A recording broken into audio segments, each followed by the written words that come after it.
दोस्तों, हमारे पौराणिक धर्म में 4 युगों का जिक्र किया गया है। सतयुग, त्रेता युग, द्वापर, कलयुग। इसमें से कलयुग को श्रापित यानी सबसे खराब युग कहा गया है। वो कलयुग है और ये शायद मुझे बताने की जरूरत नहीं है कि दिन प्रतिदिन कलयुग की हालत बद से बदतर होती जा रही है। वैसे कलयुग के बारे में ये लाइन तो आपने जरूर सुनी होगी, रामचंद्र कह गए सिया से ऐसा कलयुग आएगा, हंस चुगेगा दाना दान का, कौवा मोती खाएगा।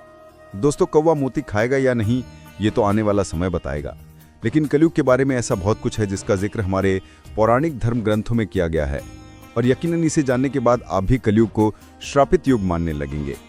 दोस्तों, क्या है कलयुग की पूरी सच्चाई हम आपको बताएं, उससे पहले आइए बाकी 3 युगों के बारे में थोड़ा जान लिया जाए। सतयुग, सत्य का युग। दोस्तों, सनातन धर्म का सबसे पहला युग सतयुग है, जिसे सत्य का युग भी कहा जाता है। पुराणों में सतयुग की तालब भी 17,28,000 साल बताई गई है। सतयुग में प्रतीकात्मक रूप से धर्म के 4 टांग थे, तप, सत्य और दया। आप इन्हें धर्म के 4 पैर भी कह सकते हैं। इस समय इंसानों की लंबाई 32 फीट हुआ करती थी, यानी जरा सोचकर देखिए कि उस समय का इंसान लगभग 21 हाथ जितना लंबा होता था। सतयुग में इंसानों की आयु भी काफी ज्यादा हुआ करती थी। उस समय का इंसान 10,000 वर्ष से 1,00,000 वर्ष तक जीवित रहता था। सतयुग में धरती पर पाप की मात्रा शून्य होती थी, यानी पाप क्या लोगों को पता तक नहीं था। उस समय के लोगों में पुण्य सबसे अधिक हुआ करता था।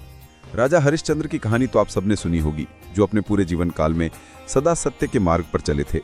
यहाँ तक कि सत्य के लिए उन्होंने अपना और अपने परिवार का बलिदान दे दिया था। राजा हरिश्चंद्र भी सतयुग के समय ही हुए थे। त्रेता युग, रजत युग। दोस्तों, सनातन धर्म का दूसरा युग त्रेता युग को कहा जाता है। इस युग की कुल अवधि 12,96,000 वर्ष थी। इस युग को रजत युग भी बहुत से लोग सिल्वर एज के नाम से भी जानते हैं। इस युग में धर्म के सिर्फ 3 स्तंभ थे, सत्य, शुद्धि, दया। दरअसल धर्म का चौथा स्तंभ सत्य के अंत में ही घट गया था। त्रेता युग में मनुष्य की लंबाई 21 फीट होती थी, यानी कि लगभग 14 हाथ के बराबर, और आयु लगभग 10,000 वर्ष थी। समाज में ब्राह्मण, क्षत्रिय, वैश्य और शूद्र वर्ण अस्तित्व में आ चुके थे। इस युग में लोग अपने कर्तव्यों का पालन तो करते थे, लेकिन उनके अंदर लालच और ईर्ष्या की भावना ने घर कर लिया था। इसलिए त्रेता युग में पाप की मात्रा बढ़कर 25% हो गई थी और पुण्य की मात्रा घटकर 75% रह गई थी। जहां इस युग में भगवान विष्णु अपने वामन और राम अवतार में अवतरित हुए थे, तो वहीं इस युग में बलि और रावण जैसे महान राक्षस भी हुए।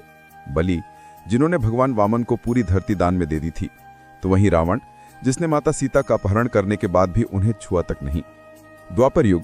दोस्तों, सनातन धर्म का तीसरा युग द्वापर युग को माना जाता है।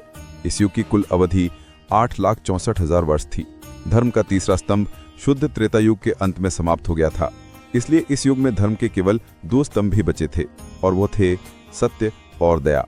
इस युग में इंसान की लंबाई घटकर 11 फीट रह गई थी, यानी कि लगभग 7.25 हाथ, और आयु लगभग 1,000 वर्ष थी। समाज में ब्राह्मण, क्षत्रिय, वैश्य और शूद्र वर्ण अस्तित्व में आ चुके थे। इस युग में लोग अपने कर्तव्यों का पालन तो करते थे, लेकिन उनके अंदर लालच और ईर्ष्या की भावना ने घर कर लिया था।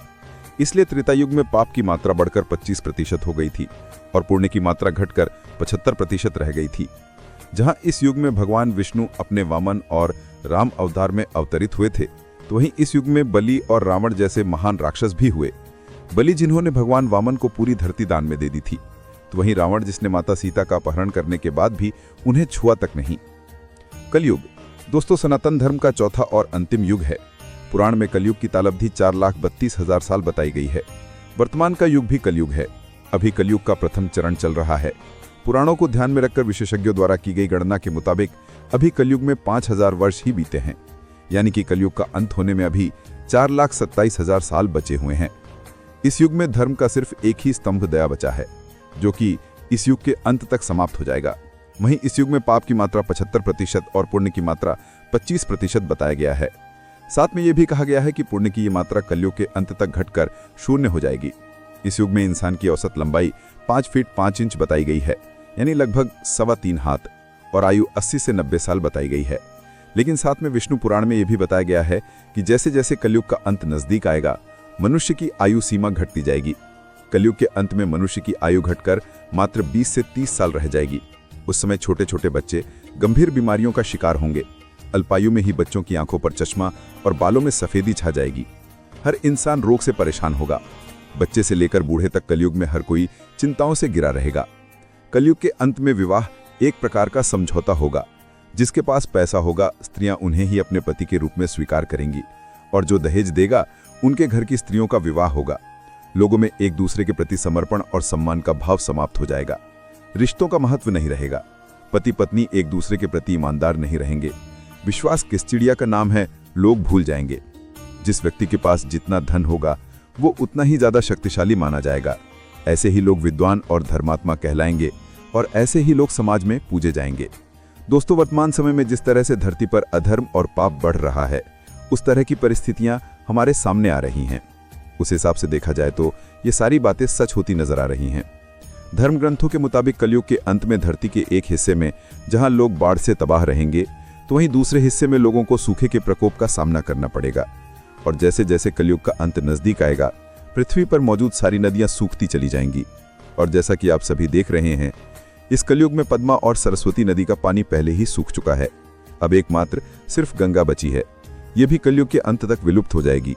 उसके बाद पानी की कमी की वजह से धरती फटने लगेगी, और फिर एक समय ऐसा आएगा कि जब लोग पानी की बूंद बूंद के लिए तरसकर अपने प्राण त्यागने लगेंगे। उस समय धरती पर चारों ओर सिर्फ अधर्म का बोलबाला होगा। लोगों के हृदय से दयाभाव समाप्त हो गया होगा। लोग सिर्फ अपने बारे में सोचेंगे और खाने के एक एक दाने के लिए अपनों का खून बहाने से भी नहीं कतराएंगे। कलयुग में पाप की सीमा पार हो जाएगी। लोगों के हृदय में धर्म का स्थान अधर्म ले लेगा। उसके बाद धरती पर दुष्टों के सहार के लिए भगवान विष्णु अपने कल्कि के रूप में अवतरित होंगे। भगवान विष्णु का ये कल्कि अवतार 64 कलाओं से युक्त होगा।